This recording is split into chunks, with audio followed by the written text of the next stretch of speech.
Okay, so this is what I like to call the wear 'em out pattern. If you are feeling worn out from crypto, if you're feeling exhausted from this asset class, this hourly chart here, I think is a lot of the reason why, because we haven't really gone anywhere. We fell from the October liquidation, fell really hard, broke under the 50-day, broke under the 200-day, started trending lower. And then even though we've stopped going vertically down, when you get patterns like this, the wear 'em out pattern, it can almost be worse because it's like directionless and there's a lot of fake outs. Like I said, we're seeing that today. Bitcoin was up around up above 90,000 half an hour ago. Now it's 87,000. Like like that's exhausting. And that is, I think, part of what's going on in the market right now. It's just that chop and volatility. The macro picture, as we know, looks pretty good for 2026 and into the end of 2025. But as I've been saying, the technical picture is struggling. And you see that happen, you see that playing out right now in the general stock market, where the QQQ is under the 50-day moving average. And we know that the best trades on Qs come above the 50-day moving average. And so we're struggling on the general stock market. And as I've been saying, it's asking a lot. If Nvidia and the tech stocks aren't breaking out, it's hard to get Bitcoin to get going. And so I think there's just a level of patience that is required. And that brings us on to really the main topic that I want to talk about today, and that's action bias. Action bias is asking the question, why do we prefer to do something rather than do nothing, right? If you go back in time and you know that this chart is playing out, at what point is the right thing to do? If you're someone that's a swing trader, and I'm talking about, trying to hold things for a couple of days, couple of weeks, you look at this and you go, well, when was the right time to buy? I look at this and go, I don't know. I don't see anything to do. And so action bias, a lot of times it can cause us to want to do things. And so I think that that's really important to talk about when the market is choppy like this, whether you're talking about stocks or crypto. I think that this lesson and this information is super powerful for you just generally as a trader. And so I want to really talk about action bias because I see it happening in the active trading chat at Crypto Market Mentor. I see it happening in the active trading room at Stock Market Mentor. And it's a lot of people, I think, that are doing things just for the sake of doing things. And I think that if we understand what this is and understand how it can impact us and the outcomes of having action bias, I think it can make us a better trader because then we can understand, do I have the action bias right now, or is there a clear signal that I'm trying to take? And whether you make money on that trade or not, understanding this aspect of yourself, this aspect of trading, I think is going to cut down on a lot of potential false signals that you're seeing because you'll look at a chart and go, oh, you know what? I actually don't see anything. As opposed to, I don't know, I'm sitting here. Maybe I should just put some money to work. Maybe if I do something, it'll work out. And so really want to talk about that here today. And so first off, just define it for you. What is action bias? The action bias is a tendency to favor action over inaction. Now, often as a default of an automatic reaction, even if there's no evidence that acting will lead to a better outcome, right? Looking at that chart pattern, where's the signal here? To trade something, to hold it for a couple of days. I'm not talking a couple of hours. Yeah, oh well, I should have bought here so I could buy there. Or I should have bought here so I should have bought here so I could sell there. Should have bought here so I could sell there. Should have bought here so I could sell there. I mean, that's like short term. I think of that more of like day trading. I'm not talking about day trading. I'm talking about swing trading, holding something for a couple of days, couple of weeks, something where you're riding a bit of a trend. And so, if we see a signal on a chart, a lot of times we can say, well, I should do something. Its price is moving. If I bought 20 minutes ago, I would have made money. And so I should buy something now. And so there's a core instinct and a battle that we have as active investors of maybe I should do something, or is there something to do versus I should wait and see. I should wait and see if this move is actually real before trying to take action or heavy into an idea. And there's a difference between having a small position, taking a starter, and being all in and all out. And so that's really what I'm talking about. Talking about core allocation for big gains rather than just, I'm taking a feeler here, I'm buying a few shares here, I'm buying a few tokens there. So hopefully that makes sense. And so hopefully that helps you understand, really what an action bias is. We all have it, myself included. Now, a great example of this is using a soccer goalkeeper study. Now, they did a study about goalkeepers in soccer. And when facing a penalty kick, a lot of goalkeepers will just instinctively jump to the left or the right. And the reality is that if they are more likely to stay in the center and essentially wait for the kick to happen, they're more likely to make a save because they are reacting to what's happening instead of anticipating what's happening. But they jump. And maybe, I see this in hockey as well. We see goalies who the puck will go over the one side of their shoulder and they'll raise their glove like, even though the puck's over here on this side. And it's because they have a bias, right? They jump because missing the ball, missing the puck feels better than just standing still. I didn't see it at all. And so the lesson here is that a lot of times as active investors, we prefer to look like we're doing something. Maybe you see those people in the chat or in the forum. It looks like they're trading 50 different stocks at a time and they're trying to look really busy.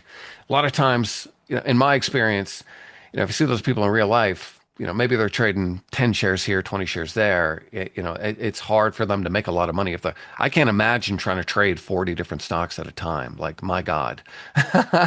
But a lot of people, if they look busy, then everyone thinks that they're making money. And maybe that's an ego thing coming out. And so I think that that's something that's really interesting, that it's not just with traders, right? It's in sports as well. Any sort of performance, a lot of times you can react.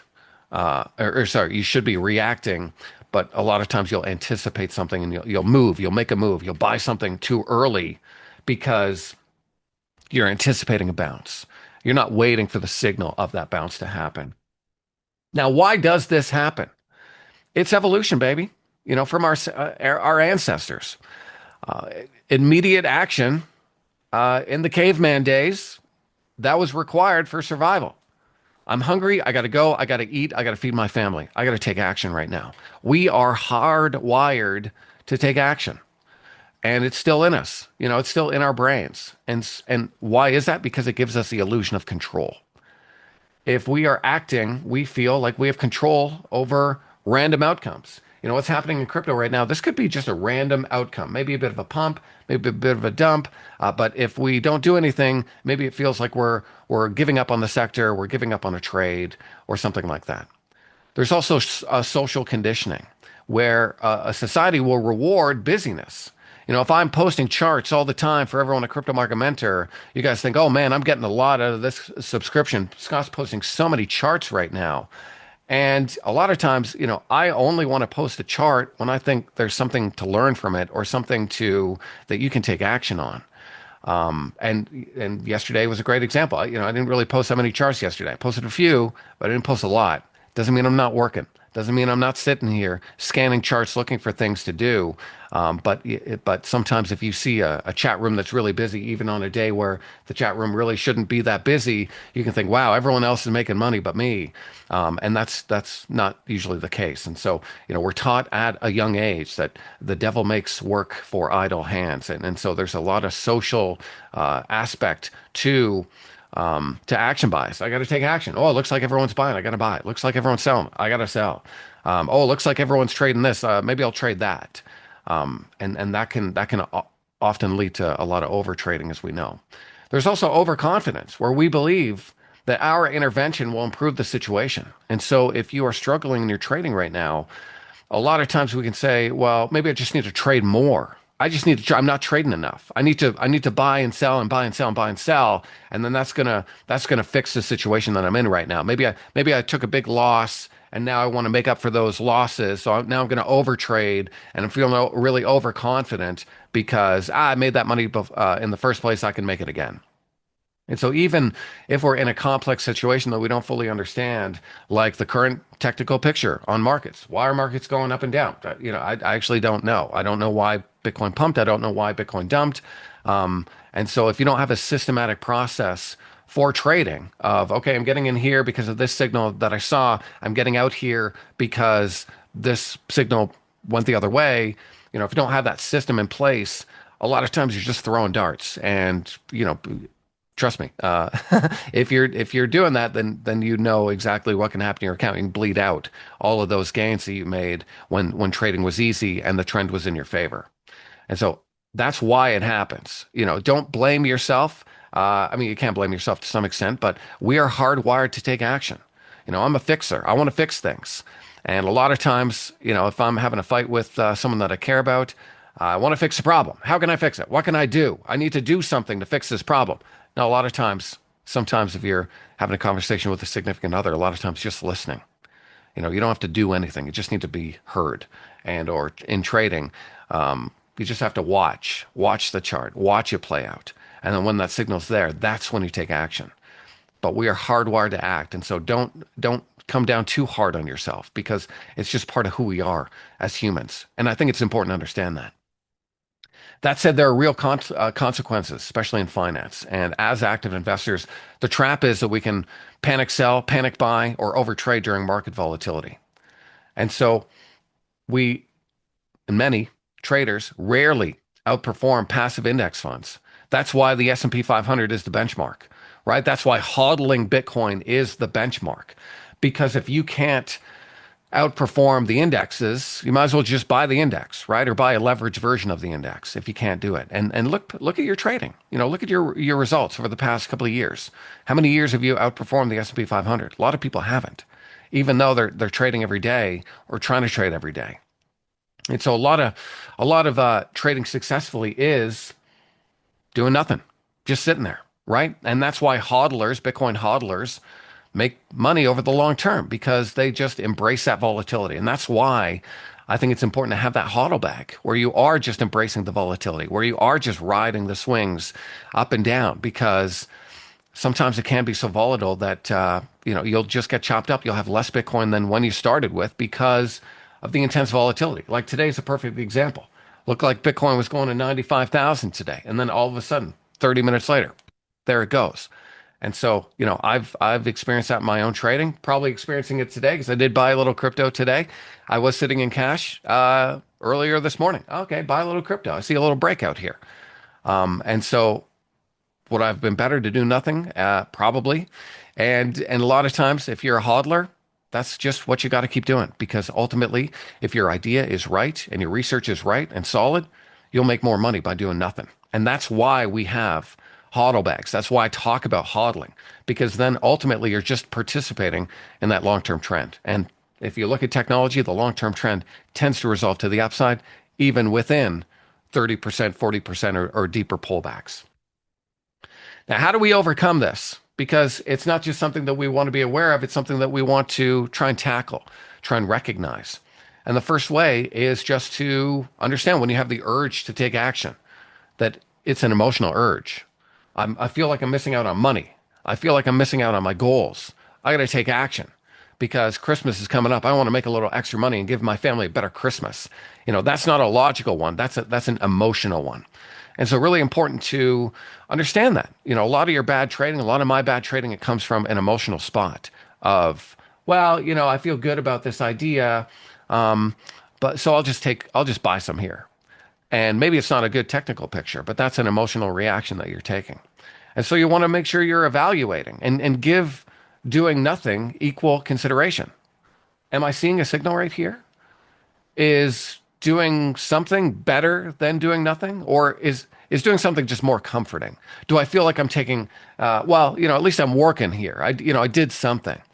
And I remember having a conversation with a friend of mine, good trader, chartered market technician. He's read all the books, he's done all the stuff, and he would stare at the screen all day. And a lot of times his mistakes would come because he felt like if he didn't tell his wife that he was buying and selling or trading, that he wasn't doing his job, and that was a wasted day.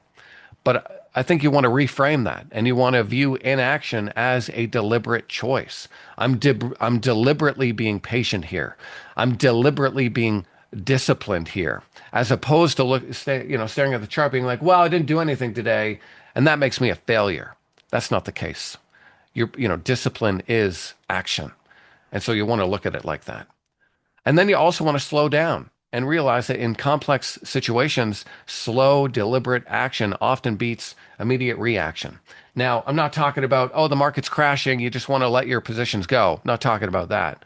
I'm talking about, if you are unsure what's happening, sometimes it's better to sell and then ask questions later in that situation. Oh wow, everything's selling off. I don't see any news. Why is this happening? Maybe I just need to sell right now and then slow my roll, figure out what's happening, take my time, and then put money back to work. And so if you use these strategies, if you find yourself over trading or getting chopped up a lot, maybe you have the action bias. And this is how to fix it. So the bottom line is sometimes the bravest and most productive thing you can do is just sit and wait for the signal. And that's what I've been doing a lot of here at Crypto Market Mentor.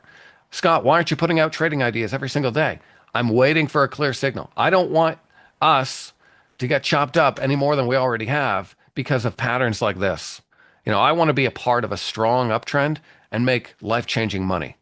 And a lot of us have done that already. And so, in my opinion, you shouldn't be looking for things to do to justify subscription to something. I think you should be trading along with a group of experts and people who are stalking charts and looking for the exact time to enter and the clear signal to enter. So I hope that that's helpful for you today, guys. I hope that this makes sense. It's something I've been thinking about a lot because, like I said, I see it, and I find myself today. I probably shouldn't have taken action on buying some Zcash today when I did. Because I knew I had the webinar and I was, I'm not really able to manage that position the way I want to. But I saw the signal. Oh, up on good volume, took out the high a day. I can have a stop at the low a day. Okay, I'll put a trade on here. I had the action bias. I wanted to take action. Like I said, Bitcoin was up like $2,000 at one point. Oh man, I'm going to miss it, you know? And so luckily I'm not as big in that position as I would have been normally because I got the webinar. I got to spend time with you. And so, it happens to all of us. It can happen on a day-to-day basis, but it's important to recognize when it is happening and important to recognize how you can overcome it because there are things you can do, actions you can take that lead to better trading, more deliberate trading and disciplined trading, especially when things are choppy and you want to get that feeling again, right? I've talked about that before, the feeling of making money. We all want that feeling of making money again.